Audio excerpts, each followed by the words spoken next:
Yes, good evening, good afternoon, good morning. Welcome back to Football Heritage TV. Wherever you are in the world, welcome to you. Today, I'm joined by, look at this array of people we've got. We've decided that Romz is the younger, fitter version of all of us, so he'll do all the running today.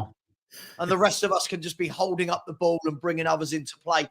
Big up to Romz, big up to Wolfie, big up to Dan. Haven't streamed with you, Dan, for ages, so welcome back to the channel.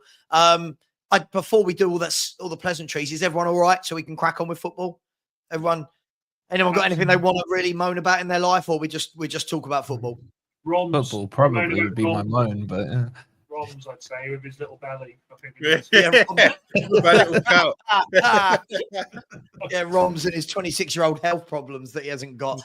Look, guys, just wanted to cover off a few topics today, and as always with all of these things, we start with a topic. And then before you know it, we've covered everything under the sun. A few things I want to talk about today. I mean, we've got to, at some point, we've got to talk about Ruben Amorim, Man United. Obviously, Dan, I've always known you to be quite level-headed, so I want to get your opinion on that. Wolfie as well, I know we'll just be goading people and stuff.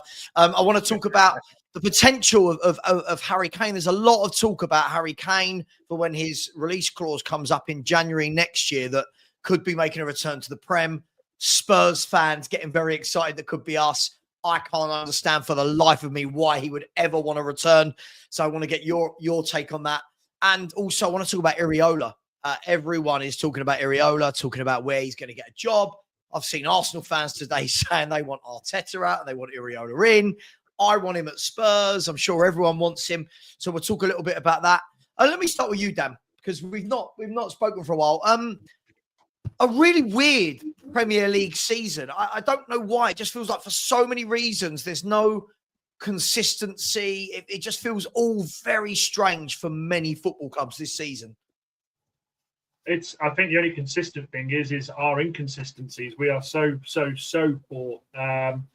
It's been a whirlwind. I think Liverpool have probably, as we can see in the table, have been rubbing their hands together for so long. You know, the ironic thing for me is, and I've said this on a couple of panels, is Arsenal fans at the start of the season, their main focus was to finish above City. Well, they can do that this season and still win nothing.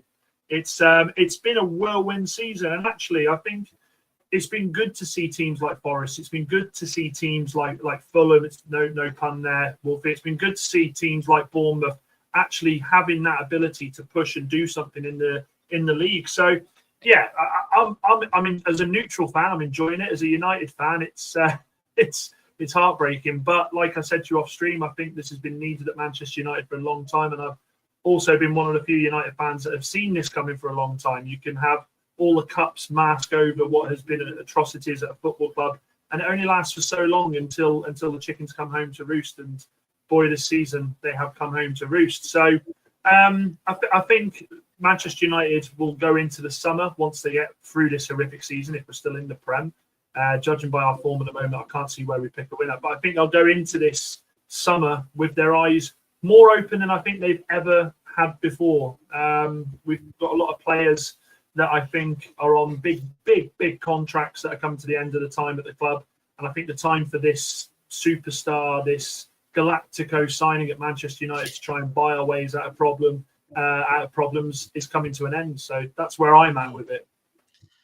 Well, look, as always, the best person to bring in here whenever somebody talks about a football club is Wolfie. Wolfie, I'm sure you noticed the little dig from Dan there of the club's life. Who digs? He said Bournemouth as well. He didn't even realise that second dig. No, they weren't. They genuinely weren't digs, Wolfie. I know. It still hurts, though. It still hurts. Wolfie, what do you make of it? Look, it's kind of turned into kind of 2025 behaviour now, hasn't it, with football fans, that no one wants to give anyone, like, players get 5 games in a new team before they're told they're shit or they're world class. Managers get 3 months before, it's failed, he's terrible, and everyone's labelled a fraud. Ruben Amorim, Man United, Wolfie, what have you made of it? Is it like Dan says? Is it what's needed? Is this kind of like a reset button moment for Man United, or is he really underperforming and it's bad? Look, Dan knows I hate his club, yeah, but I always feel guilty when he's on a panel because he is level-headed when it comes to United and that and how he talks, and it makes me feel guilty about what I have to say. So what I would say, I never aim what I say at Dan because a lot of the time he agrees with me. Right now, we're not agreeing on Amorim. But I've just heard this reset button being pushed at United since Fergie left. Reset Right. to Moyes, reset to Van Gaal, reset to whoever was next, reset, project. This project word, man, I still need someone to actually define what a project is for me, because if a manager gets 18 months on average in the Premier League, like, who's actually seen their project through? You know, you could say, okay, Klopp has done it, but then he had to, stepped away. And Pep, you would say, outside of that, who's seen their project? Even the ones that won trophies like Conte at Chelsea and what have you, that's not really a project by the definition of what most people tell me is a project. And this reset button just keeps getting hit. And I think we as football fans now have to remove this project word and realize, as you were mentioning it, because it ties into what you said, Savva, that when fans are saying after 5 games a player is shit or a manager shit after 3 months, project means nothing. Project is just a buzzword that gets used to try and somehow align fans' thoughts into thinking, okay, if we're crap, don't worry, the project is in place. The only project that's ongoing now is Arteta. And that's been 5 years, technically speaking. Hang on, that's not a project, isn't that phases? Isn't that phase? Sorry, yes. What phase are we in? 5 or 6? Yeah, and it's like the definition of Avengers, isn't he? I think what are Avengers? They're like phase 52 at the moment. Exactly. So did no one get the memo for Arsenal that their phase was going to be 8th, 2nd, or I think I've missed one out. Didn't they finish 5th? So 8th, 5th. Second, a moment, and another second again. Like what phase is year 7? Like what phase is that? But Wolfie, but before I go to Romz, let me ask them, Wolfie. Let's use Amorim as an example of this because he has, if I'm not wrong, I think he's probably the most the newest manager at a high profile club. No disrespect to the likes of West Ham and Everton, etc. But he's coming to Man United. What are the expectations in your? I'll get round to Dan in a minute with this because it's his club, but I'll ask the same to you, Romz.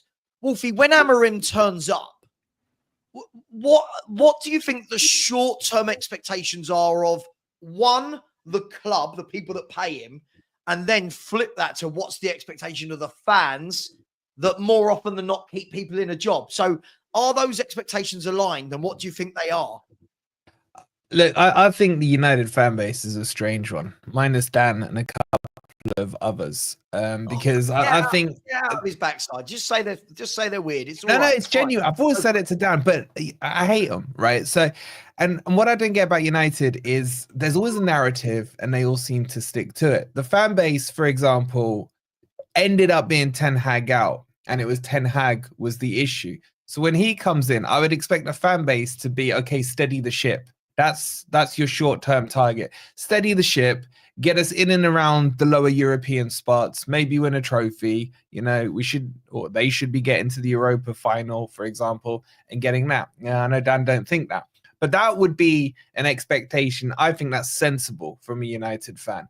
From the board fan, from the board's perspective, I don't think it would be too dissimilar.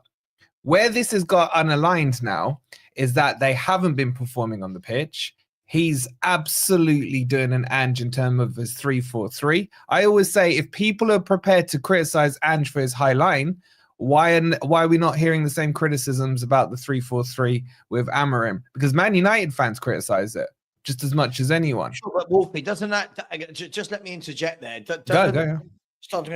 Isn't the difference that Ruben Amorim's had 3 months and no real transfer? I mean, he's got Dorgu in, but he hasn't had a transfer window. And Postecoglou's been in nearly 2 years, had something like £400 million, 17 new players. Surely by now, like with Spurs fans in the chat will be having a go at me right now. Some of them will agree with me. I expect by now, 20, 21 months into him being here, to see a solid, well-drilled, organised unit. I don't think I expect that from Man United, because I can acknowledge that what he picked up, and apologies if anyone's offended, was an utter shit show. picked up a shit show, and then fans go, well, he should be winning a European trophy, he should be winning a cup. I don't look at Man United squad and go, you should be winning a trophy. I'll be honest, I just don't. I don't think that. But they did, Savva. They did. That's the thing. At the start of the season, when they got these players in, all I heard was, we've got our business done early for once in the summer. We filled holes that needed to fill and what have you. My point here is, I get what you're saying, but with the window closing and them only getting a left wing back, he does not have the players in his squad to play a 3-4-3. They can't do it. We've seen him week in, week out. This is where I'd expect a manager to pivot and say, right, if he's spoken to his board and they're saying, right, we'll back you in the summer. But for now, you still have to get through this phase, come hell or high water, because like it or not, they are in a relegation battle. 29 points ain't enough to keep anyone up in the league. Not in a relegation battle, Wolfie. We've had this chat. All right, they're not going down, but they're in a relegation battle. This is the same. Sorry, I'll bring you in 1 second, Romz. Just this is like when me and you have the row, Wolfie, of you thinking you're in a title race. Yeah, it's just the opposite. No, Man United are not in a relegation battle. They are like 12 points clear of relegation. That's not a relegation battle. Am I the only one? Until they get themselves to 35 points, they are. But Ask Dan where you think his next win's coming from. Ask Dan that question. Sure, but where do you think Ipswich are getting 4 or 5 wins to overtake Man United? Look, Savva, it doesn't matter. Like, believe me, I've seen plenty of relegation battles, right? Forest stayed up last season on the lowest ever recorded points tally, which was 32 off the top of my head, right? Even though we got 36, let's not go down that road. On average, it takes about between 35 and 38 to stay up. They're not there yet. They're 50. You're missing my point. They're not going down. They're in a relegation battle. It's relegation form. That's what it is. We're in relegation form, I think. Relegation form, Dan. Sorry, Romz, go on, mate. Sorry. I think you're spot on, Dan, because I think for there to be a battle, there has to be a chance. I don't even see there's a chance of United going down personally. I think Dan's hit the nail on the head. It's relegation form, because I understand what you're saying, Wolfie, but the bottom three, I think there's like Savva said, 12, 13 point swing. And doesn't matter how bad United are, those teams have to go on consistent runs. And you would know in relegation battles, consistent runs aren't really a thing. So by that definition, I can't see United going down. I don't even think it's a battle. I think it's form. But Romz, to add to that, if a relegation team goes on a 2-game winning streak and a draw and then another win, that's safety almost. We've been there. I've seen it. And look who they've got next. If I'm not right, Dan, if I'm not mistaken, sorry, you've got Everton and then Ipswich. Yeah. That's 6 pointers, whether you like it or not. If they lose both those, they start to get dragged in. Let's have a look then. I mean, let's have a look, guys. I mean, listen, I'd love it if Man United got relegated. It would be as funny as anything, purely because they won everything. When I was growing up, it was literally Man United. Yeah. But if we're going to be realistic about this, have a look at the 3 teams at the bottom, right? Between them, in the last 18 games of football, right, Leicester City have managed to win. Sorry, between the 3 at the bottom, they've managed 2 wins in 18 games.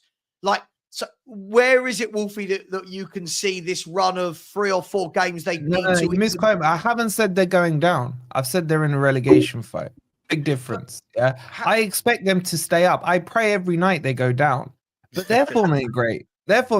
What is it? 4 wins and 12 losses under Amorim or whatever it is. It's not good.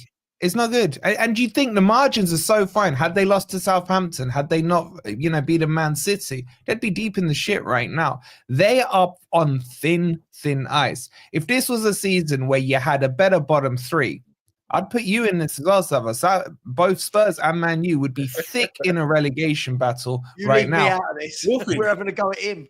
Do you know where I would have actually agreed with you? If Man United are about 5 points from the drop zone, with the running that United have, it's not out of the realms of possibility that they actually go down. But I think 12 points, that safety buffer is enough. It's enough. And I know you said they'll stay up, but even a relegation battle, I have to disagree.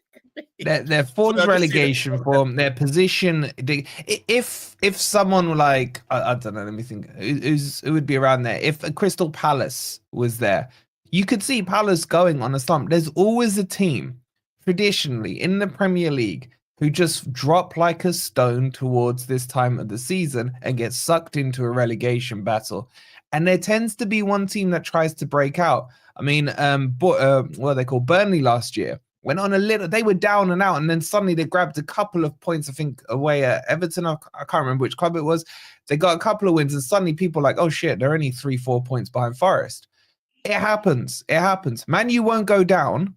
But what I'm saying is, back to the original point, for Amorim to have not steadied the ship and to have actually dropped deeper in the table than what you saw under Ten Hag, for me, would not be acceptable. As you mentioned, Savva, I had the same headache, man. You know, this is the team that in the 90s winning everything, cheating their way. How many times have I told you, even as a non-Spurs fan, that goal that wasn't given against them, you know, it was a joke. So I would love to see him go down. Pedro Mendes, I agree. That linesman lives in my hometown in Shrewsbury. They're in a palace, no doubt. Yeah? I bet Pedro Mendes goes to bed every night dreaming of like, how did that not, like, how was it? I bet Roy Carroll goes to bed every night and goes, thank the fucking Lord. Yeah, Roy Carroll. Romz, I mean, look, it's not gone how Amorim would have probably wanted it. But again, just playing devil's advocate here, do you think there's any of this where Ruben Amorim's turned up and actually, once he's got there, looked and gone, wow, this is worse than I thought? Because that's what I always thought about someone like when Conte come to Spurs. I truly believe that he probably got there and went, or Jose probably more realistically, and went, wow, what is going on at this club? You know, I think revisionism is crazy because there's a lot of people saying United, the quality of their squad isn't good. Amorim shouldn't have left Sporting, but end of the day, just won the league title. I think they were 9 points clear. End of the day, money talks, and it's Manchester United. I feel like he wants to be the manager to say, let me be the manager to change United's fortune. But unfortunately, the players he has at his disposal just aren't good. Now, looking at it objectively, because I despise your club like Wolfie does, Dan, but I've got my obvious reasons. But looking at it objectively, I would have said maybe between 6th and 8th, because even at the start of the season, and I've maintained this, I think there's just 6 better Premier League clubs than Man United. You could maybe even stretch it to 7 or 8. Better clubs, better managers, have a clear philosophy, way of playing, right? So I would have said maybe between 6th and 8th. They need to get some form of Europe because it is United we're still speaking about. And I probably would say a cup because what Wolfie said, say what you want about United, they have still won things. You look at Arsenal in 5 years, they've not won anything, but United have still won 2 trophies in this great period that Arsenal have been in. So they still win trophies. So I would have said, you know what, by hook or by crook, because it'll probably be by hook or by crook, United, because we're saying this about United, they're still in the FA Cup and Europa League. And I look at both competitions, maybe not Europa League this season, but FA Cup, they've still got a chance to win that. So I think objectively speaking, Amorim needs to do better, but I understand some United fans that do want him out because like we said yesterday, Sam, it's a results game business, and if he just keeps losing, is this acceptable? I understand he doesn't have his players because I would give Amorim time because I've not spoken to you in a while, Dan, but he was actually on my shortlist. Him, Alonso, and Flick. He was actually my number 1 to come to Liverpool. Actually, I wanted him, but he doesn't have his players, and I just feel some United fans just need to be patient with him. Give him a full window, see what he can do, and then maybe judge him going into next season. Because Sav's right, he signed 1 player, and from what I've seen of Dorgu, he actually looks all right. So that did well. Isn't it mad that he's signed a player for his system and he looks good in his system? Good, exactly. Imagine that. And that shows. Isn't it mad he played him on the right wing back position the game before though? And then what that was. He put the team sheet the wrong way around. It was an admin error, and that's the thing. That there's a glimmer of hope for United fans. He signed a player that he's wanted, not a club signing, not a Ten Hag sign, and it actually looks like it's worked. Because look, we've seen his track record. I think Pedro Porro, I think Trincao, I think Gyökeres, Mateus Nunes. There's so much praise from that Sporting teams that have come to the Prem and they flourish. So I don't doubt him as a manager. I'm not going to be one of these reactionary fans saying, he's not a good manager. But he needs to start picking up results. I'll make that clear. Yeah. If he loses the next 2 or 3 in a row now, look, he could be on a chopping block. He could. And who's your next 2 or 3 on the bounce, Dan? What you got going on? I think it's Everton, Ipswich, and Arsenal. I think. And then Forest, I And think. then Forest. We got you coming up. Huh? I mean, where's Everton? Where's the Everton game? It's at Everton. Mm. Yeah, it's tough. They raise their game to beat the big teams like Spurs there, so I'm sure they'll raise. Well, it's only a small club, but so they tend to do bad against little clubs. Can I just add one point? Sorry, Dan, just to interject. Go for it. This is an important point that gets overlooked. When Amorim took over, we played Man United. I think it was about the 7th of December. They were 6 points behind us. Had they beaten us, they would have gone 3 points behind us, right? And at that stage, I think we were 4th in the table. There is now an 18-point gap between United and Forest. Yeah. So he's getting a bit of an easy ride.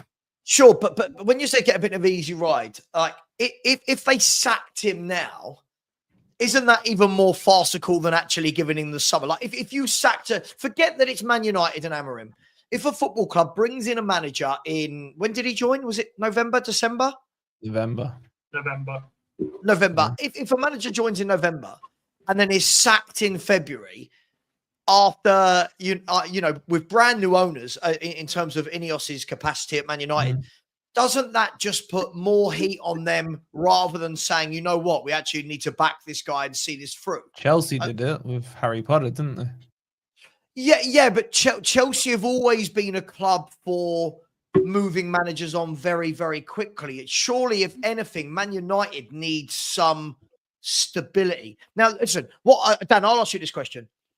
I as a football fan would be so I suppose encouraged to say, listen, yeah, it's absolutely shit, but you know what? Let's give him the summer. Let's see how much money is spent. Let's see, because I'm guessing at Man U there's going to be 8 or 9 or 10 leaving, and I think 6, 7 or 8 coming in. And then I would say, right, let's see August, September, October, November. Let's see the first 4 months of next season. And I always do this, and every one of my viewers will laugh at me. If you can see that, that's what you want. If you can see that, that's what you want. Is that fair, Dan, or is that me 100%. Being too level-headed? 100%. Wolfie and I had a discussion about this last night, and I'm of the absolute opinion that Manchester United in the summer, we will see a lot of players go. Now, not just through sales, we will see players go because they're coming to the end of their contracts. We're seeing, I think, 3 or 4 or maybe 5 that go at the end of their contracts. Yeah. I think players like Rashford's gone. I don't care what anyone says. He's obviously having his trial, I call it, at Villa. And if he does well there, I think another club will come in for him. If he doesn't, then I think we'll try and shift him off elsewhere. Anthony, people are giving me a lot of abuse about Anthony, saying, "Oh, see what happens." I want that guy to go there and score. I want him to go there and score every game until the end of the season, because the more he scores, the more money we get. Simple as that. I think the thing with your point on Amorim is it's a well-known fact that Amorim didn't want to come in until the end of the season. He absolutely was told it's now or never. You either come now or we get someone else, which again, I don't understand that. The thing I think you need to look at is, the formation hasn't taken off like everybody would hope it would have. And I think United fans were expecting that new manager bounce that you always seem to get. But I think he's come in with his eyes open. I say that to him again. I think he's looked at the squad, and I think he's literally gone, this squad is absolute dog shite. It's absolute dog shite. The players in there that used to be able to hide behind performances and would get away with it because we'd hit a miracle goal. We become Moments FC for so long. It would be a moment of magic that would get us a win. Yeah. They can't hide behind that anymore. He demands more. He demands hard work. And I hear these people say, "Oh, but, Manchester United players, they're not used to the formation. It's not fair on them." They're professional footballers. They're not asking us to go and line up and do this. If they can't take on the basics of a position, then they're obviously not a very good footballer. So I think we'll see change in the summer. I think obviously money has, and we all know this, with all the cuts Manchester United are making, money has been an issue. I think in the summer we will see a different kind of signing come in at Manchester United. I don't think we go for, you mentioned him before, Harry Kane. He was obviously going to be linked with us, coming towards the end of that period in Bayern Munich where that release clause comes in. Manchester United, I don't think, will go for these types of players. I think they will go for these younger players, these players that aren't as established, for the less money. I think he will bring in a group of players that work hard. It's a shame, really, that we've had the injuries we've had, not for the rival fans, obviously, but for myself, because Up until the injuries we had this week, I honestly had this niggling suspicion that we'd win a trophy this season, and a lot of players would get out of jail with that. It would mask again what a terrible season it's been. But actually, I think with these injuries that we've seen and the fact that there were so many kids on the bench on Sunday against you boys, I think now that has to be put to bed. You go to these teams in Europe. We could play Galatasaray for Christ's sake. That is a tough place to go with a team, with a group of players whose attitude is not there at the moment. I think we fold, and not fold as a club, fold I mean in the competition. With Wolfie saying about relegation, I get what you're saying, Wolfie. I understand, we're not getting relegated, but I think the relegation form we're showing now, I struggle to see where our points are coming from. I genuinely struggle to see where United get points from. And here's the other thing: I don't think we've won twice in a row in the Premier League this season. We are in the middle of February. That shows where we are. At all.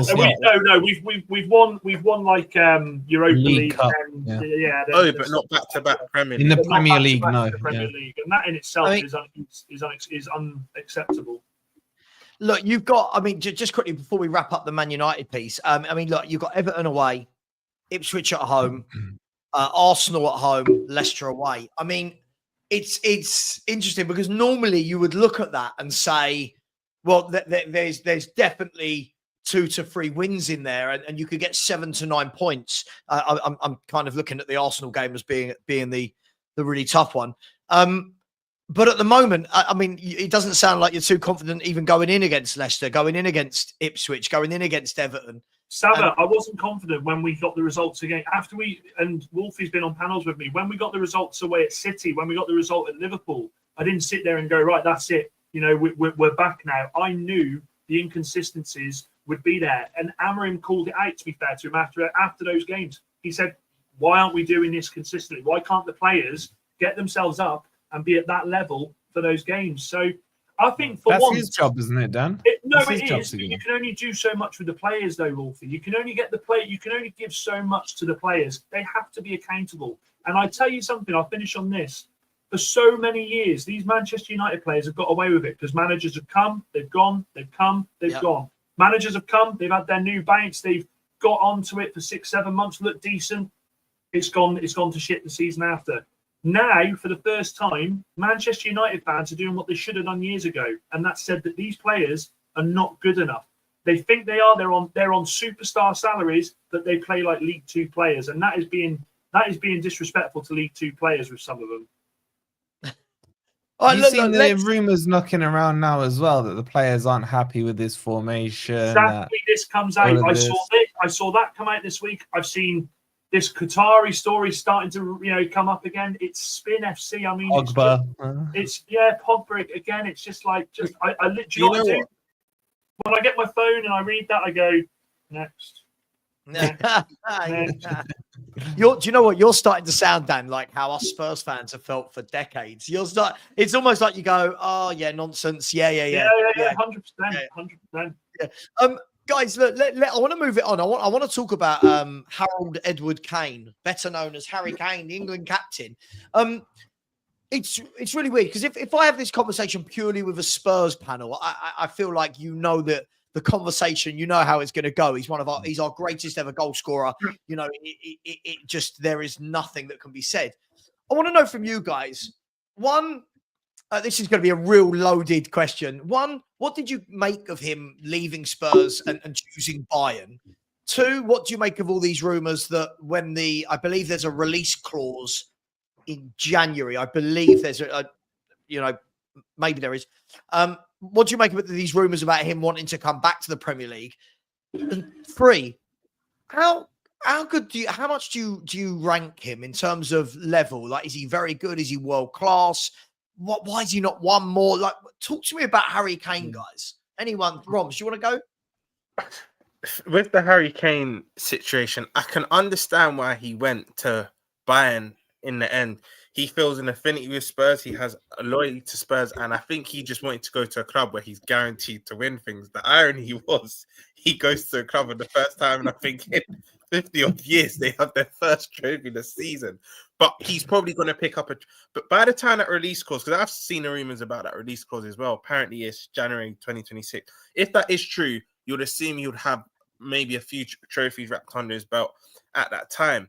But coming back to the Premier League, I don't really know who would take him. And just to answer your question where I rank him, some people might think this is crazy, but I've said in kind of like his era, I've only had him second to Suarez based on ability. Obviously, trophies come into it as well, and that's when he kind of gets shuffled down the pack because there's many different factors to put you there. It can't just be based on ability. I have the same argument with Van Dijk. I'll never put him ahead of the Rios, the Terrys, the Vidiches because he hasn't won as much. But if you're speaking pure ability, I have him up there.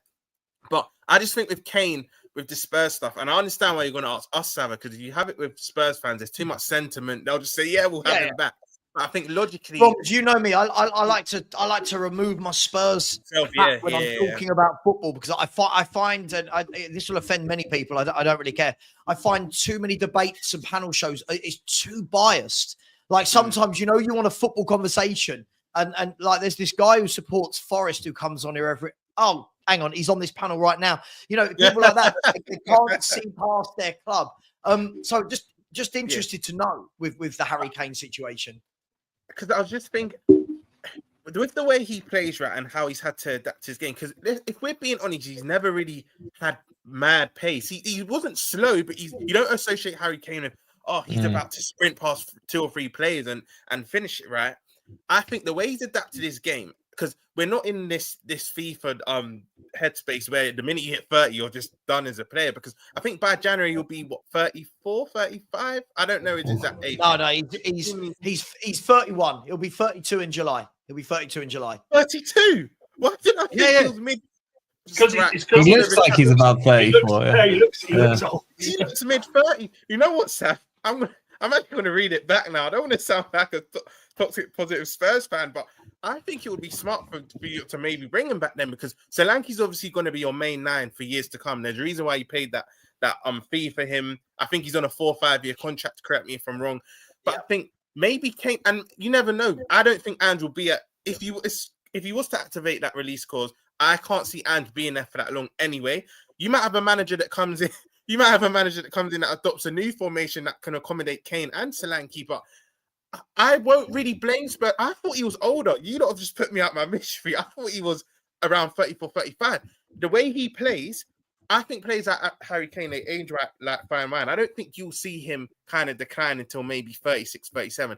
I know people say in the England team he has, but I think the England team's now very youthful. It's very high octane, where I think Harry Kane coming back into a Spurs team, I think it could be actually a decent move. You just have to look at how much you would obviously have to pay him. Maybe you said how much is the release clause rumored to be? I'm not sure. I heard someone today.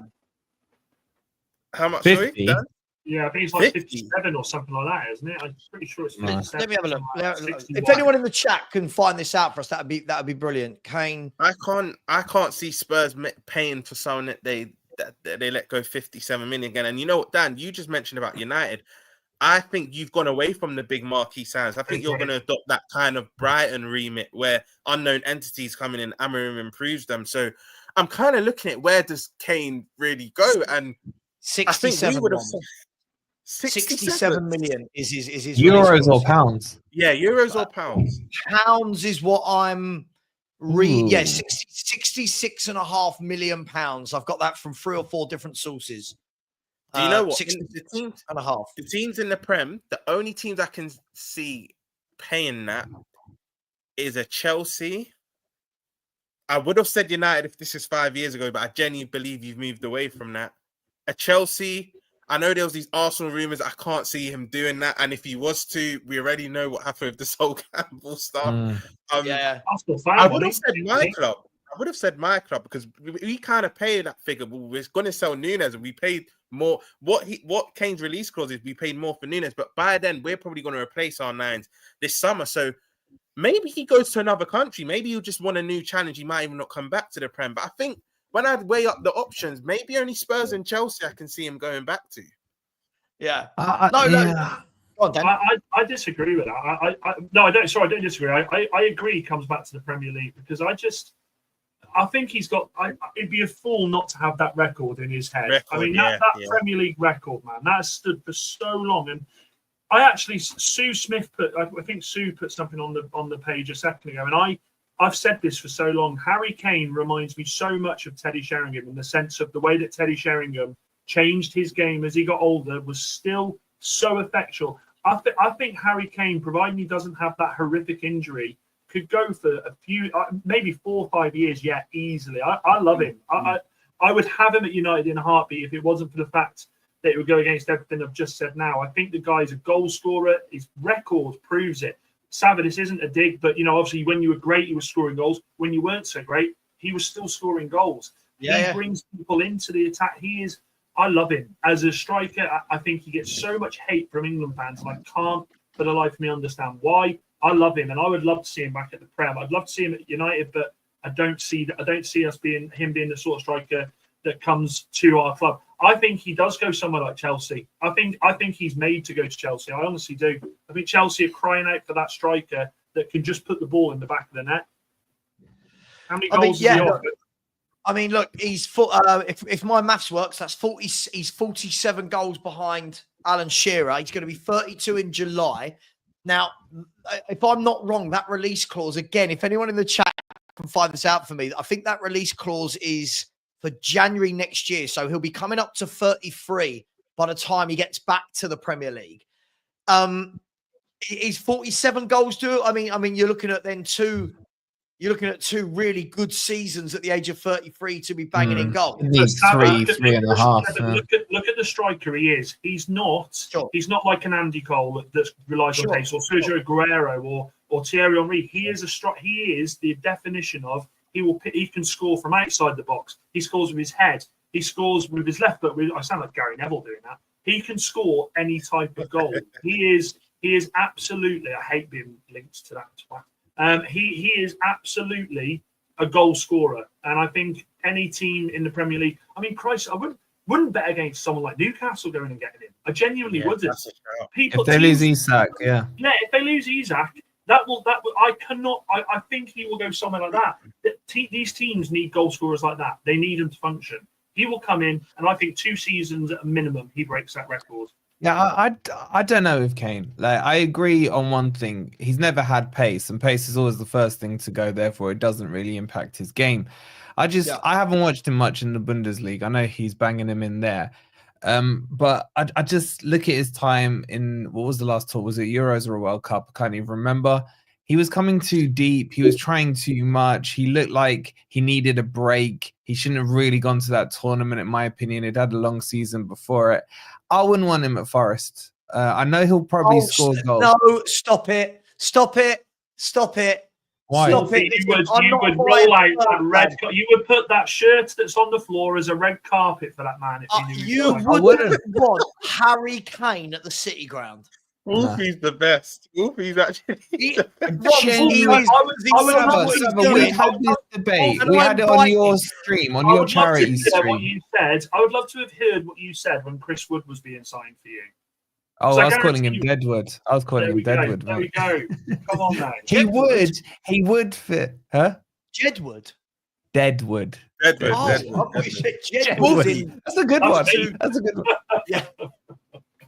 Wolfie, do you know what? Sorry. I'm sorry. Go on. You know what happened, right? I haven't even said why yet. Just before you know, Wolfie, if not enough Forest said Harry Kane, Wolfie would go from we're title challengers to we're winning it. We're doing it. Yeah, 100%. Oh yeah, I'll be shameless if we got him. Like, don't get me wrong, but I don't want him. But I'll tell you why. Because we've already got Chris Wood, who's now pushing on 33 himself. What Forest need is a younger striker who can learn from a Chris Wood. I don't need to be a retirement home. We did it with Newcastle for the last couple of seasons when we got Chris Wood, who under Cooper, by the way, was utter crap. It wasn't until Nuno came in. Surely now the profile there, though. Surely there's a difference between exactly what I'm coming on to. Nuno, Chris Wood and a Harry Kane, right? Yes, Nuno would suit. What's his name? Kane would suit Nuno's tactics. However, let's not forget he was there when Nuno was at Spurs, and how was he under him with Spurs? You know.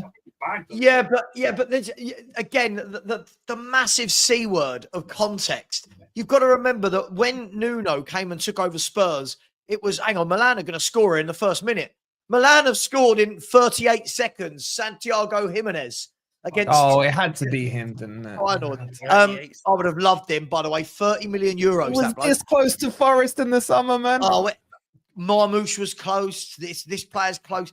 30 million euros. Santiago Jimenez. Anyway, Wolfie, I did hear what you said just now, by the way. I remember when we did the 24-hour stream. By the way, I did the 24-hour stream. You popped on for an hour or two, right? When I did the 24-hour charity stream, I remember the rows during that 24 hours were brilliant. And by the way, Wolfie, I've got another one on the 7th of March, this time for a dog charity, because my dog, for anyone who doesn't know, is slowly fading away to doggy heaven. And yeah, I remember those conversations though. I remember those conversations, Wolfie. But guys, let's be fair. Surely in life, there's 3 things guaranteed: death, taxes, right? And Harry Kane will score no matter which football club he goes to.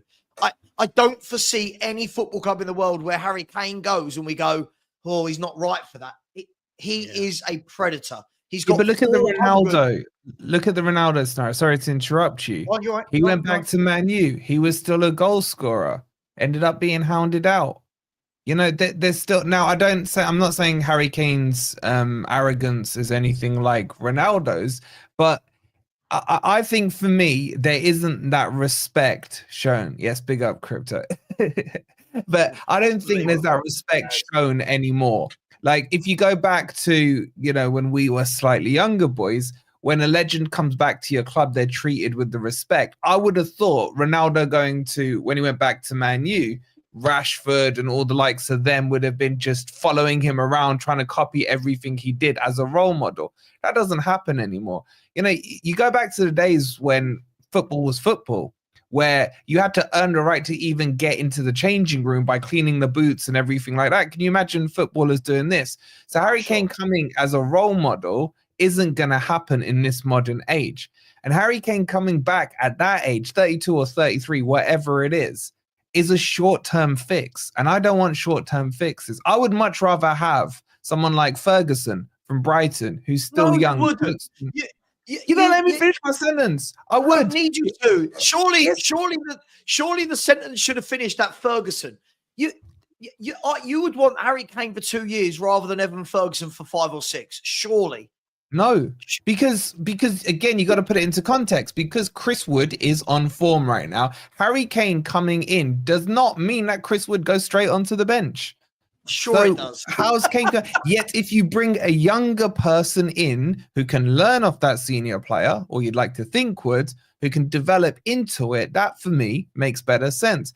This is not disrespecting Harry Kane. I'm just saying, in the situation my club's in, I wouldn't want him. I can't deal with that comment. I saw it before. I don't know if you're trolling or what. He is trolling you. He is trolling. Oh my God. I'm so glad you clarified that, Wolfie. I saw it just before. Quickly, Dan, before I bring you in. Talking about trolling, guys, you're trolling me. Come on, we've got 92 likes. Come on, we've only had 1 subscriber throughout the show and 92 likes. I don't know what's happened, but in the last week, we've got very bad at this. So smash that like button and please subscribe to everyone on my channel. If any of my mods would be so kind to put the gentleman, put their channel links into the show, that would be absolutely amazing, please. Dan, I mean, I love Wolfie. He's one of the greatest people I've met of YouTube. But sorry, if Harry Kane joined Nottingham Forest now, it doesn't mean that he'd replace Chris. I mean, what are we doing here? I can't. And the thing is, I just, Wolfie, you know it as well as I do, my guy. You absolutely know if Harry Kane come in and Nuno started him on the bench for 3 or 4 games and you were on a bit of a losing streak, you'd be saying, why have we brought him in? Why have we brought him in? He should be starting. Yeah. I can't. And actually, there's a comment by Beyond72 there that I think is spot on. Harry Kane doesn't just score goals. This guy, for so long in the Premier League, the assists he was getting season in, season out.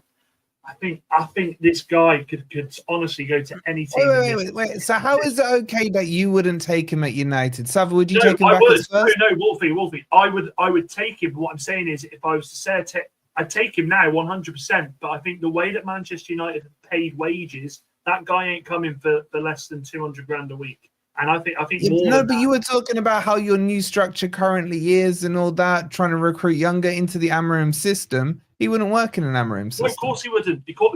Of course he wouldn't. What I'm saying is, as a goal scorer, though, you'd be foolish. I certainly wouldn't sit here if we signed him and go, absolute nonsense. This is what are we doing? Because I know that he's going to score goals for us. Wolfie, that's reminded me. Do you remember when we met? We met at the William Hill event, didn't we? Do you remember the Man United representative? Yeah. And me and him had that raging debate, didn't we? Because he was going. Bearing in mind, this was 2 years ago, Wolfie. Nah, 3. It was about 3, wasn't it? Yeah, it's nearly 3 now. Was it? It was the end of the first season we came up, so it's coming up to 3 years now. Right. We're sitting there, right? And this Man United fan, everyone's talking about what their club would do. And I turned around and I said, look, I wouldn't be surprised if Harry Kane goes to a Man United, something like this. This Man United bloke goes, wouldn't want him. I was like, hang on, what? I was like, you've got like Anthony Martial up front. Like, yeah, wouldn't want Harry Kane. He wouldn't fit. Sorry, the England captain that scores hundreds of goals. Savva. Right. Bearing in mind, we've had to deal with Bedhorst up top for us. We've had to deal with Hoyland coming in and stinking the joint up. For any Manchester United fan to sit there and honestly say with chest, don't want him, deluded. Absolutely deluded. I think it's hilarious. I think it's absolutely that bloke was really angry, Wolfie, as well. He didn't like me, did he? Because I was calling Manu out left, right, and centre. VAR was their top goal scorer. Yeah. And what was his name? O'Neill. It was O'Neill. He was. I don't know. He was very angry. He was a very angry human being. It was good fun. I mean, look, guys, just to put this in perspective, by the way, I've just looked at their stats, their career stats. Chris Wood versus Harry Kane. Chris Wood has got 209 career league goals, of which a lot have been in the Championship. And he's got 45 international goals for New Zealand.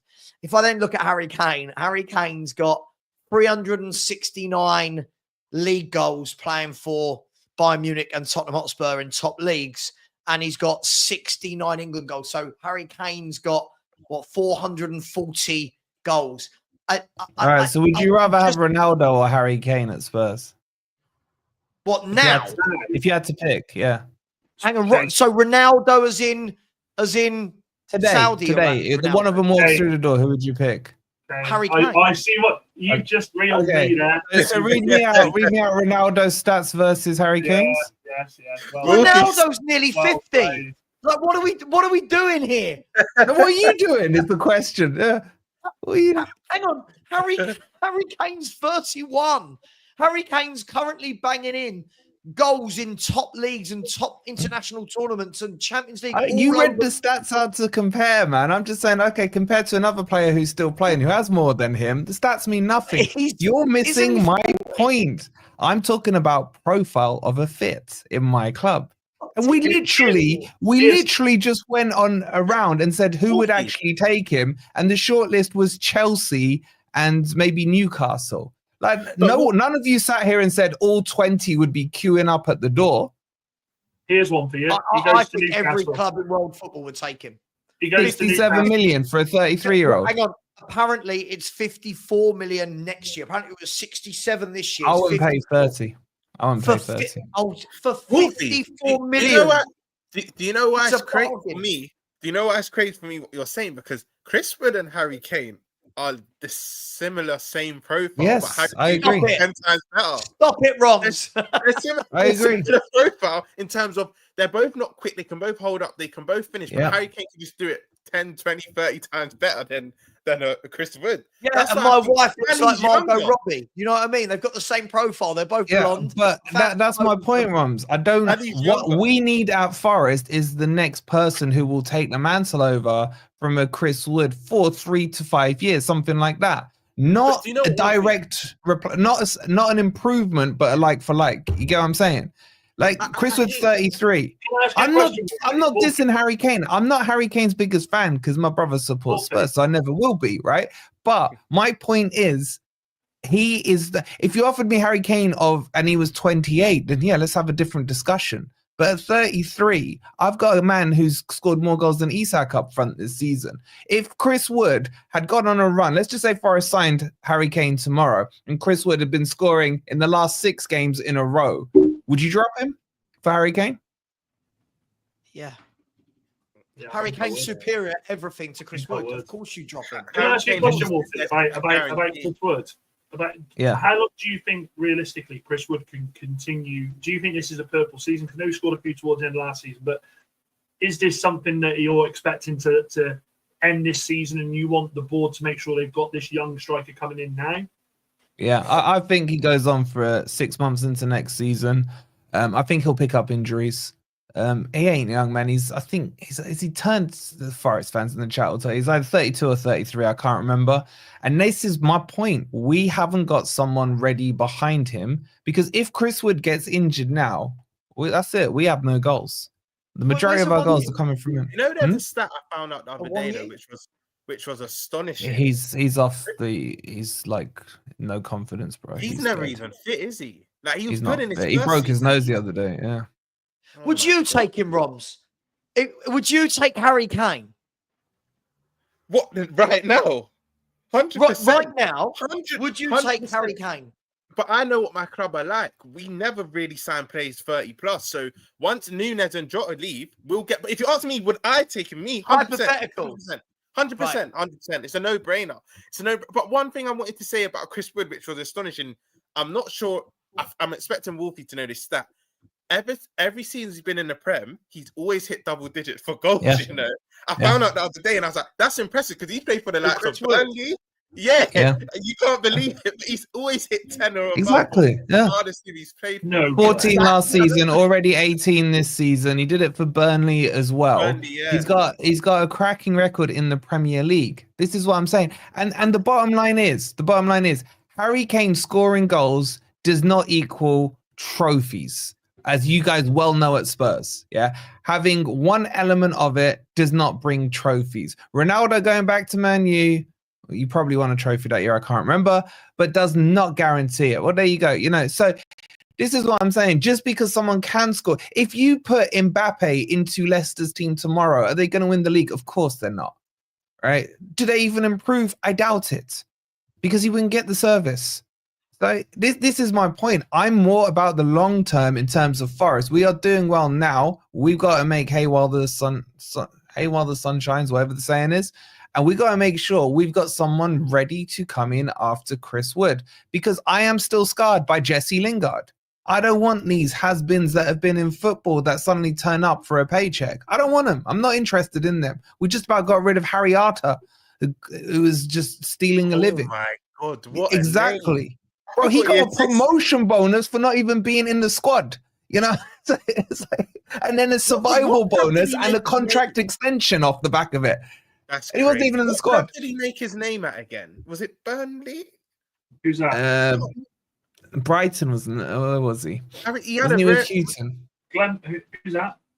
Harriata. Was it Bournemouth? I mean, it was Bournemouth, wasn't it? Bournemouth, yeah, Bournemouth. That's it. That's Bournemouth. That's crazy. I haven't heard his name in years. Honestly, I haven't heard his name. I don't want to hear his name again, man. I don't want to hear his name. Yeah, so this is my point. I get it sounds so sensational, but I'm not doing it for sensationalism. I'm genuinely more interested now in the Forest process. We've done the Lingards. We've done the Shelvies, who came in and got kicked out after 5 minutes. Harry Kane coming in, we get a good season out of him, but where's the long-termism on that? Process sounds very much like project, Wolfie. Process sounds very much the P word, the P word. I'm just trying to find. I'm just trying to compare Harry Kane and it's just Ronaldo. Ronaldo.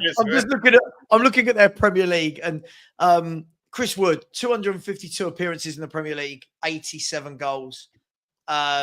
Harry Kane, 320, got 213.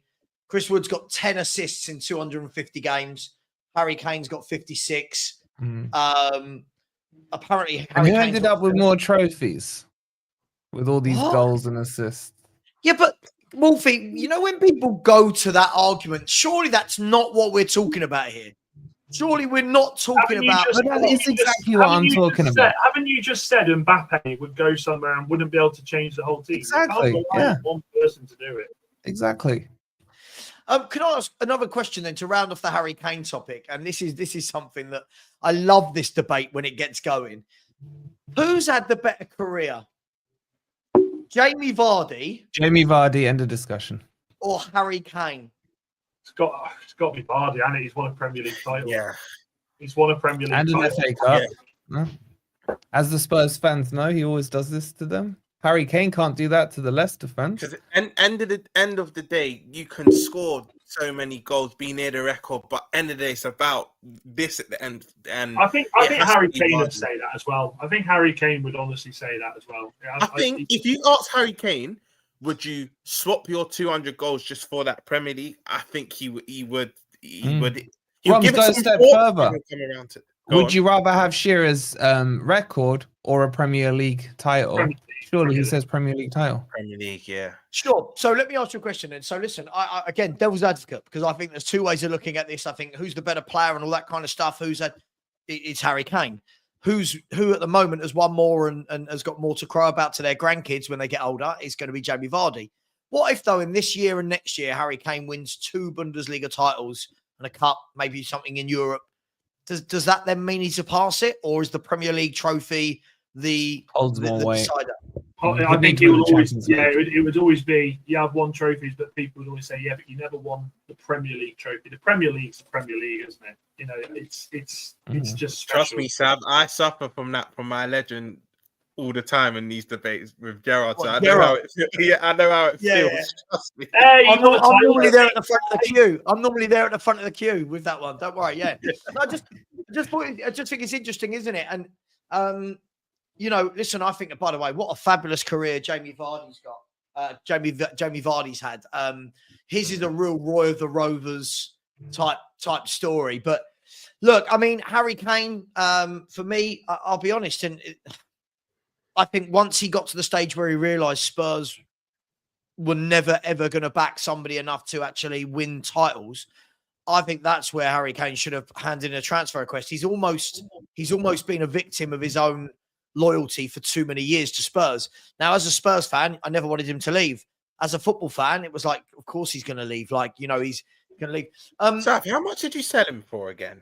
100. Wasn't it like 100 million, 95 million, something like that? Of which they still owe us quite a bit of that, I believe. 40, which is hence why Tell might be joining if you know, in the summer, because that will write off the money that they owe us rather than us having to hand out money. Guys, I want to talk about Iraola of Bournemouth. Listen, everyone, it's well documented that I'm a huge fan of Iraola. For me, he gives me very much, from a Spurs perspective, he gives me those kind of Pochettino vibes, coming from Spain, where he was well liked, gone into a smaller club, really outperformed what he was probably meant to do, looks like a great coach, really good with the press, good man manager. What do we make of Iraola, and how long do we see him being at Bournemouth? Where do we see him going? He's a cracking manager. I wanted him instead of Cooper. When I was Cooper out, I wanted Iraola in there. I had a few other candidates, I'm not going to lie.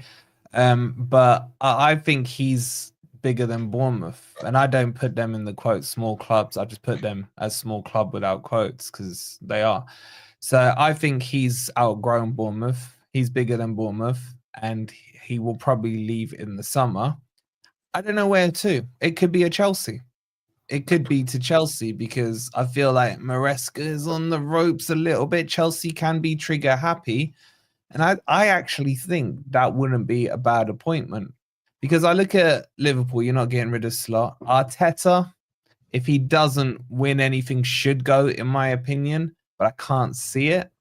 So really, from an upgrade, if you like, from Bournemouth, his best option may be Chelsea. Unless Ange goes, I could see Spurs trying to woo him, but I just don't know if they'd back him properly. That's the thing. Because I see him, I do agree with you, there are some Poch traits in him that he can turn shit into wine kind of thing, in terms of the way he progresses players. But also, don't forget that when he joined Bournemouth, they didn't win a league game for the first 7 or 8 games, and there were Bournemouth 10. fans that were was it Calling 10? for his head. Yeah, I'm glad They were you calling said for his head. I had to calm a few of them down and say, trust me, this guy knows what he's doing. I think they'd lost to Everton 3-0 away or something, and that's when they were really on the ropes with him. And then he turned it around. So, you know, you can't, 10 games is not long enough. And now look what he's done. And they've got an easy run in coming. And I really hope they lose every game. I hate them.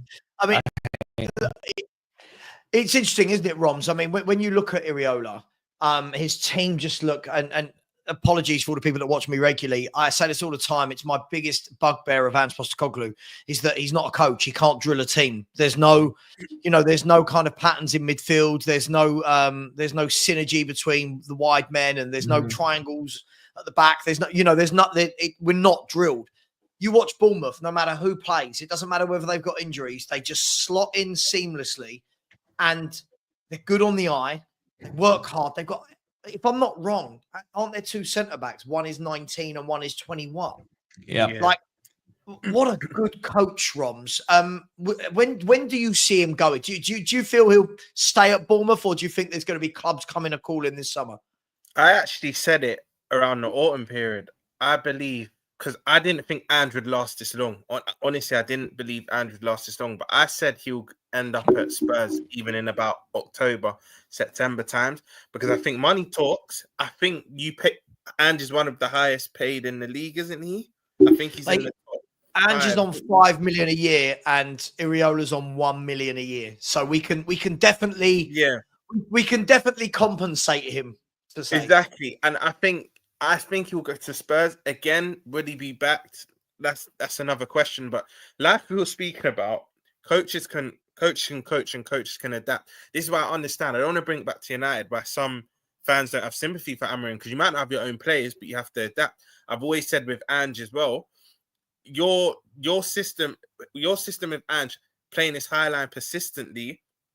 If you don't have the personnel to do that, maybe drop 10, 15 yards back. And you've seen Iraola has horses for courses. I don't know if you watch Match of the Day, but they've got a box that they've not completed yet. And all of like 9, 10 injuries are literally watching the game at Bournemouth's ground from that box. And about 7 or 8 of them are starters.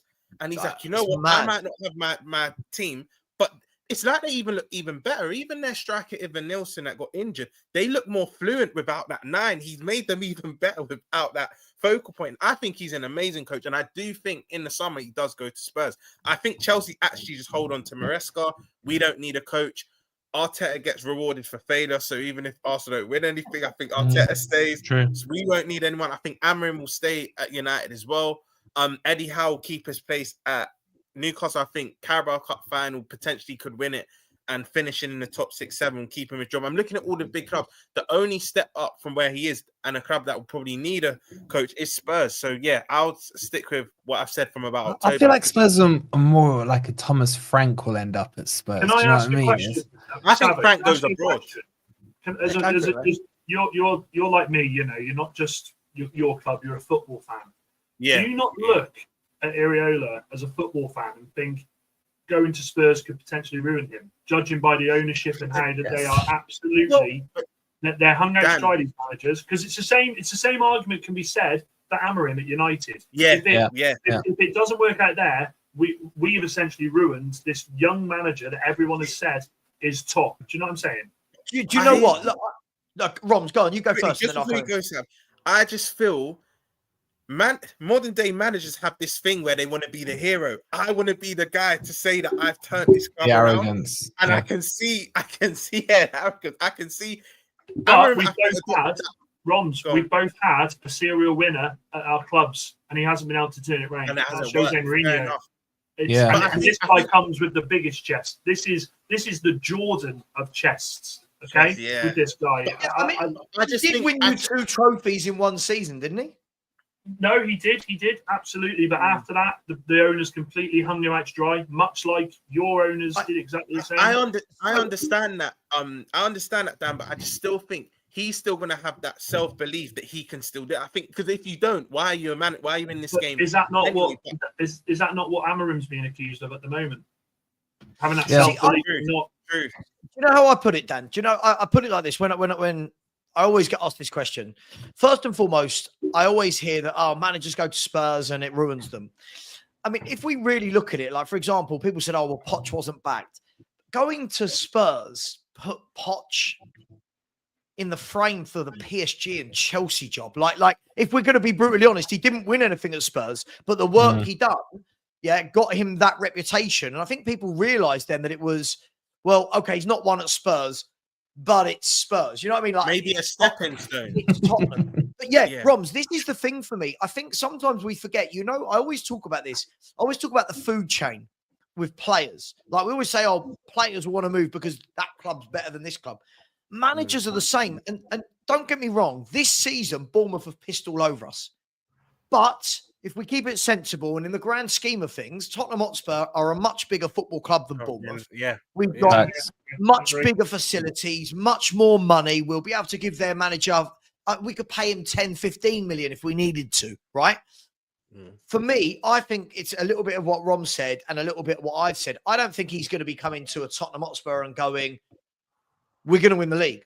But I do think it's, hang on, let me go there. Let me get them respectable. Let me do kind of like what a Poch did where, listen, Poch didn't go over the line, but for 3, 4, 5 years, Tottenham were very good. We were good. We were really well drilled. We had the best defense in Europe, right, for like 2 seasons. We were just so well drilled. Now, getting over the other line, we didn't, but that didn't do Poch any harm. Jose Mourinho come to Spurs. Only club he's never won with. Right, left, went and won a European trophy with Roma. Antonio Conte, his last job before Napoli was Spurs. He's now sitting at the top of the Italian league. I genuinely don't think that people will come here. Like I've heard it called a graveyard for managers. Yeah, I don't think it's a graveyard. I don't think your place is a graveyard at all. And it is. No, I don't. But it's not. But it's who's done badly from it? Who's done badly from it? Wolfie. They've done badly within it. Is my thing. Their time. They always start decent and then it goes. But there's only one manager. Would Ange come out with his reputation enhanced or not? Yeah, but Ange isn't these managers. These managers we're talking about, Jose Conte. Even when you look at what Iraola did in Spain and out Bournemouth, Ange has never done that. But you're missing out the AVBs from that list, aren't you? You're missing out. What did the rest go on to do? You're talking about those 2 specific managers. One day Ramos, Christian Gross. The other thing as well, the other thing with Iraola, I think, is what on earth are we doing here? I don't even know who that is. I'm just trying to remember your managers. Here's the other scenario. Iraola stays. Bournemouth gets European football. I think he would want to give them that season. If he stays and has a decent go of it with European football, there's a certain club in Manchester whose manager is flirting with potentially, one day. Is it something that we look at? Would it be stupid to say Iraola in 18 months at Manchester City? I just feel stupid. I just feel in 18 months. I speak to LB quite a bit. Just from, I think the rumors around the Cityville, rumorville around the City group is that maybe they're waiting for Vincent Kompany. I don't personally agree with this, but Vincent Kompany will come another year. I hope so. Yeah, I hope so as well. I think Kompany's going to give Bayern another year. Obviously, Pep's last year, end of his contract, I think the next season. I think they're waiting for Kompany. I think Alonso goes to Madrid. That is a shout, though, because I've said to LB, I think Iraola might be a better fit. He's already in the Prem proven. It makes sense. We saw how Kompany, the things with Kompany, right? You saw with a Burnley team, he didn't have the personnel to play how he wanted to, and then they went down. I just feel like Iraola will be better fit. So I agree with you, Dan. I think he should go City, but I can still see City going down the Kompany route. And you know where the best fit is for me for Iraola? Newcastle. We're going to say No, I'm going to say Newcastle. I was going to say I think Newcastle would be absolutely perfect for him. That is a shout. Because it would just fit. They're a club that wants to progress. They're not expecting titles straight away. He would be given that time. Now, I'm not taking anything away from Eddie Howe. I'm just talking about a fit here. And I think that's the one, because there is talks that Iraola is going to sign a new contract at Bournemouth anyway. So maybe he does stay a bit longer. I just think at the moment, it doesn't feel like there's going to be a manager merry-go-round, and you're looking at maybe Chelsea, maybe Spurs as the two that vacate in the summer. Outside of that, anything that vacates is probably beneath where he's sitting now in 5th with Bournemouth. So I think Newcastle would be a perfect fit if every club was managerless and he had to kind of go to one, if you get what I mean. Yeah, let me just quickly break there, because I know Romz needs to leave us. We're going to go for another 15 minutes, but Romz is leaving us. Romz, thanks so much, man. Where can people find you? Where can people find you? Romz, check the private chat.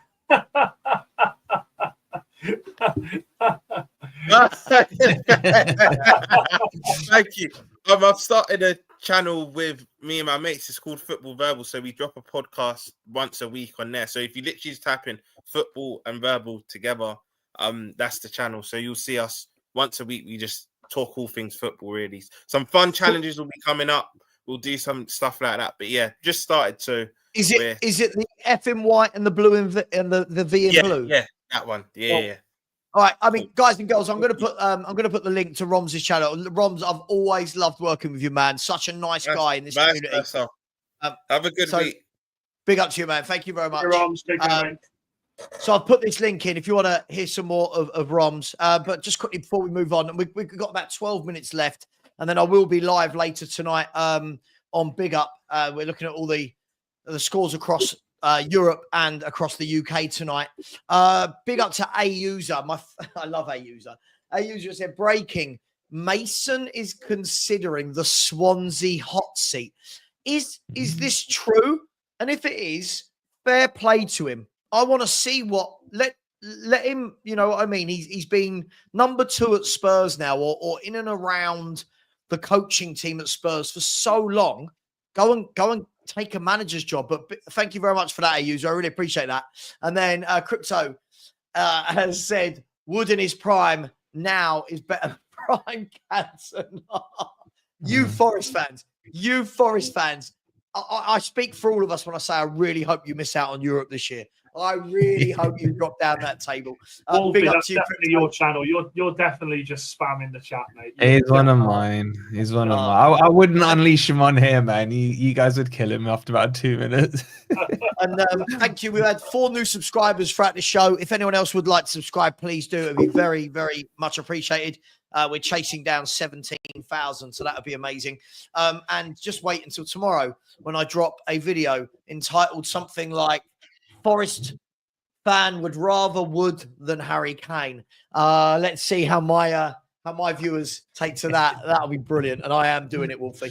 Go for guys, it. Yeah, I think that's an interesting point. I mean, you have got the Pep Guardiola situation. He has just signed a new contract. He is buying a lot of new players for a rebuild.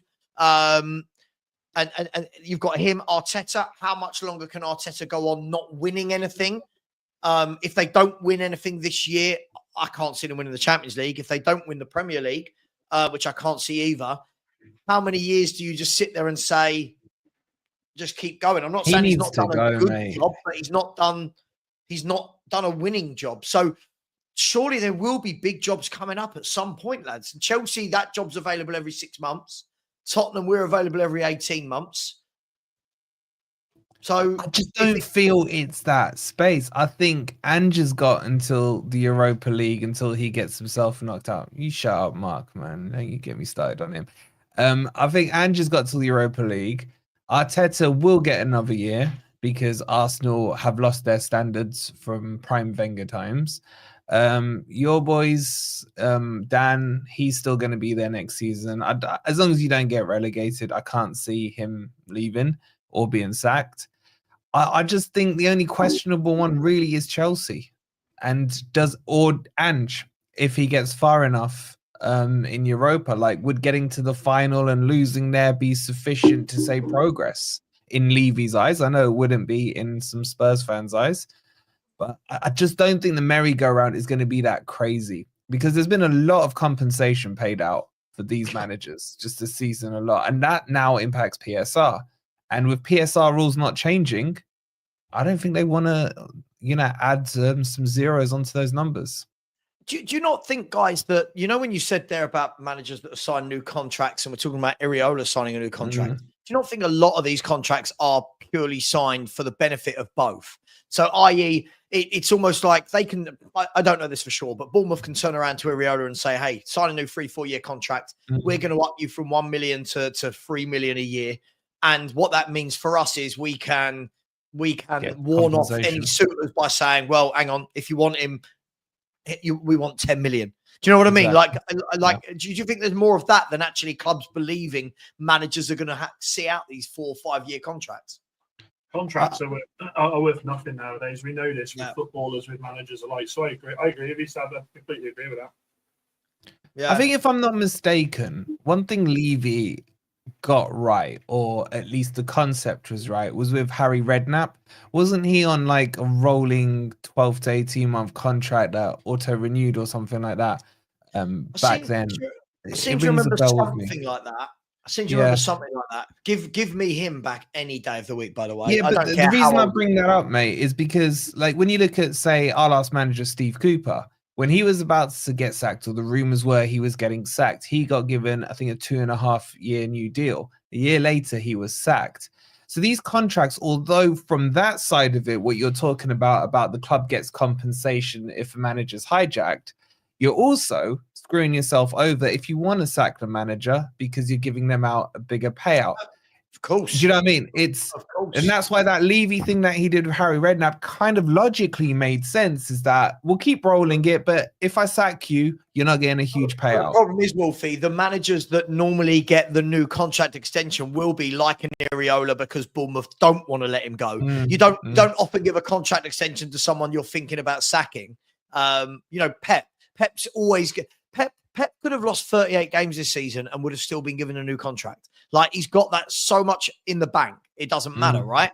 Bournemouth are in trouble with Iraola because he holds all the cards with what he's done since he's been there. He's bigger than the club, yeah. Yeah, I agree. I think this guy, he can name his price now. And Bournemouth, he knows, I name my price. If they don't agree, I'm going to get a job somewhere like Spurs, somewhere like Chelsea. This guy is straight up chilling now. Straight up chilling. Yeah, no, he's on something. Guys, can I, for the last 5-6 minutes before we wrap up the show, there's probably going to be a lot of Spurs fans in here, so I'll end it on a Spurs-related subject, if you don't mind. It's very well documented that I think Ange Postecoglou is the worst manager that Spurs have ever had. Statistically, tactically, likability or lack of it. What do you guys as rival fans, you know what I mean? Like, what do you guys looking in? What do you make of Ange Postecoglou as a manager, as his tactics, what you see of him in press conference? What do you guys make of him? I think Levy's too scared to sack him. I think he's scared to knock him out if he says the words to him. This guy, when he joined, it's always, I liken it to Klopp actually. When Klopp joined, he had this aura around the reporters where he would say things and you go, oh, that's class. And then when it started to turn, that's where he become quite angry and aggressive with it. And we see that with him now. I think in some of his press conferences, he looks furious. Now, his tactics, a key moment for me was, I remember, was it when you went down to 9 men? Who was it against? Was it Chelsea? Chelsea. And why are you doing that to me? That high line. Here comes the picture. This is what I'm saying, Savva, and you've said it as well. You've alluded to it. Do you mean that? That exactly that. When that happened, I can't stand him. I can't stand who does that? Well, and this is the thing. When that happened, the frauds that are Carragher and Neville went, oh, but fair play, you know, he's got an idea of the way. No. Brave. As soon as that happened, brave. As soon as that happened, I thought, this guy, and it's just got progressively worse. And I think, like you've alluded to, Europa League or bust. He's got to go. He's not good enough. You beat United on Sunday. If you'd have played any other team, mate, I think it'd have been a struggle. I genuinely do. You were just fortunate that you played us. You could have been more points behind Everton. It's not worked out. The guy I don't think was ever your first choice anyway, and you've had that the last two managers, with the greatest respect to Wolfie's Nuno. Nuno, it was well documented. You wanted so many different managers and then landed on him. Same with this guy. I think this guy, once he gets sacked from the Premier League, he will either go back to Celtic if Brendan Rodgers decides he wants another crack at the Prem, or he'll go back to the A-League and we won't see him again. I don't think he's that good. Yeah, I think he's entertaining though in his press conferences from a neutral. Now, I wouldn't want him at Forest, but Nuno's pressers aren't the most exciting. Yeah, you know what he's going to say. Next game's all we're thinking about, blah, blah, blah. At least he gets sound bites. And I think I've said this to you before, Savva. He's a media darling. They know they will get something they can write about from him. And that's why I don't think he'll get the media over pressuring him to go, because he's doing their job for them. In terms of his tactics, obviously they need addressing. But if I'm talking as a neutral now, watching Spurs under Conte would not be my first choice when you had Conte. It was so boring to watch, very defensive, very dry. From a neutral perspective. Okay, can I ask you a question? Do you think we're good to watch now? I think this is the worst football I've ever seen at Tottenham. Yeah, but that's what makes it entertaining to watch, because you don't know what you're going to get. You know you're going to get mistakes. You know there's going to be goals. From a neutral perspective, I understand why he would stress you out. Remember, you asked the question as an outsider looking in. No. Yeah. I find it entertaining just to watch, because I don't know if you're going to win, lose, or draw. I expect you to lose, and I expect a call from my brother afterwards crying down the phone to me about how he can't stand Ange, and that makes it more entertaining. So, it's from an outsider, you'd want Ange to stay in. From a Spurs perspective, if he was Forest manager, I'd have been Ange out a long time ago, because tactically he is inept. But but Premier League is about the entertainment, isn't it? And they love it. Yeah, look, guys. I mean, look, I'll wrap up the show now. I will say this: I've never ever seen somebody so tactically inept as this manager. And when we look you at it, should watch Steve Cooper, then, mate. Well, no, but Wolfie, but listen, you may have been boring to watch and whatever, but when you watch this Spurs team, we have no midfield. Like there's no midfield. This Man United team, no offense, Dan, but this Man United team ran through us at will. They ran through us at will. They cut us open through the middle, down the sides. And you know the worrying thing, Wolfie? That wasn't just Man United. Anyone that plays Tottenham opens us up. And people go, when the players are fit. When the players are fit, we were still doing this before. We are wide open. There is no midfield balance. There's no. I can't understand when fans say they like this manager. I truly don't think they. I'll say it. It might piss people off. I don't think they get the tactical side of football, because that's all well and good saying it's fun to watch and you never know what you're going to get. But when I watched us beat Man United at the weekend, yeah, I'm happy we got the 3 points. But I'm embarrassed at the performance. I'm embarrassed that we've allowed, Dan, but we've allowed that Man United team to come to us and have 16, 17 shots on our goal, because we don't know how to contain. We don't know how to, we don't know how to set up properly. It was interesting. Did you see Tobes? Tobes as well. He was not happy with the win. It's Spurs Man U used to mean something. And, I can relate, but I'm just answering as a neutral. I just find it entertaining. Yeah, no, I get it. Look, guys, I've thoroughly enjoyed that. And guys, we'll be back next Tuesday. I'm not sure. It might not be the same panel. It might be. Who knows? We'll be back next Tuesday at the same time. Dan, thank you very much. Where can people find you for anyone that likes Man United? Not many of us, mate. It's TikTok at United First. I'll be there crying as always. You go on TikTok to see these trends of people doing dances. The trend I bring is miserable, just desolate feeling. It's ridiculous. But yeah, TikTok at United First. And again, Savva, I've been on here for ages with you, mate. And work providing, I'm happy to come in and share football with you. You're a Spurs fan that talks sense, as you say about me, and I do enjoy it. Thanks, mate. No, I always appreciate it. And Wolfie, everyone knows where to find you at Forest Fan TV. Thank you again, mate. You are always good. You're always good quality. You're good times. You are. It's always nice to be invited, bro. Much love and appreciate. Shout out to your chat and everyone. Well, listen, big up to everyone. Talking about big up, I'm putting a link in the chat now. I will be live in an hour and 15 minutes. I'll be live at 7:45 over on Big Up. There is the link. Please go over there, become a community member as well. Other than that, it just leaves me to say, come on, you Spurs.